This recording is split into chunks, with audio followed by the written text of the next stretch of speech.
Meski sudah menikah selama sebulan, Fitri Sandayani dan suaminya Mustafa sama sekali belum pernah melakukan hubungan layaknya pengantin baru. Mustafa pun mengungkap masalah tersebut saat diwawancara Deddy Mulyadi dalam channel YouTube-nya. Jadi, malam pertama dingin? Tanya Deddy Mulyadi.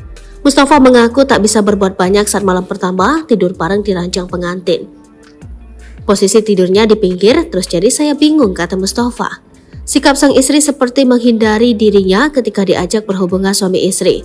Mustafa pun mengungkapkan sikap Fitri Sandayani saat seranjang bareng dengannya. Menurut Mustafa, ia hanya pernah memeluk istrinya saat tidur, namun reaksinya sungguh tak disangka.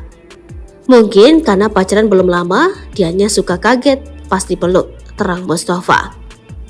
Istrinya tersebut tak bereaksi apapun saat ia memeluknya ketika diranjang.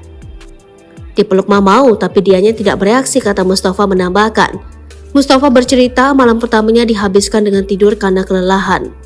Akhirnya tidur, kata dia. Deddy Mulyadi pun kembali bertanya apakah usahanya di malam kedua sukses. Namun jawaban pria berusia 35 tahun itu sama. Sang istri kembali menolak saat diajak berhubungan suami istri olehnya. Sampai detik-detik Fitri Sandayani menghilang, perlakuannya yang Mustafa dapat sama. Harga diri laki-laki itu loh, laki-laki sabar kadang suka ditindas, kata Kang Deddy Mulyadi kepada Mustafa. Meski memiliki harapan agar Fitri pulang, namun Mustafa sepertinya sudah enggan untuk melanjutkan hubungan suami istri. Mustafa berharap Fitri pulang untuk menyelesaikan permasalahan. Kalau pulang terus mau nerusin, kamu gimana nerusin? Tanya Deddy. Enggak kayaknya, kata Mustafa. Mustafa ingin dirinya berpisah secara baik-baik.